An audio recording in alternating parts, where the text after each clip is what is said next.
வணக்கம். Rate news செய்திகள்.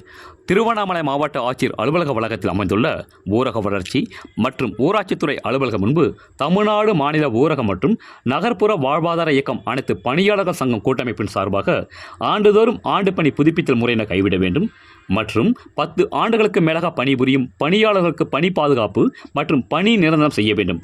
ஊரக மற்றும் நகர்ப்புற வாழ்வாதார பணியாளர்களுக்கு பணி மதிப்பீடு அடிப்படையில் ஊதியம் உயர்த்தி வழங்க வேண்டும் என 14 அம்ச கோரிக்கைகளை வலியுறுத்தி ஒப்பந்த அடிப்படையில் பணிபுரியும் பெண்கள் 100க்கு மேற்பட்டோர் தங்களது கோரிக்கை நிறைவேற்ற வேண்டும் என தரையில் அமர்ந்து மௌன முறையில் ஆர்ப்பாட்டத்தில் ஈடுபட்டனர்.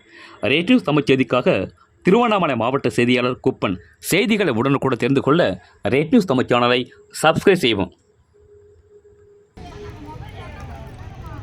ஒட்டுமொத்த தற்செயல் விடுப்பு போராட்டம் மற்றும் திருவண்ணாமலை மாவட்ட ஆட்சித்தலைவர் அலுவலகம் முன்பு ஆர்ப்பாட்டம். 10 ஆண்டுகளுக்கு மேலாக பணியாற்றும் பணியாளர்களுக்கு பணி பாதுகாப்பு மற்றும் பணி நிரந்தரம் வழங்குதல்.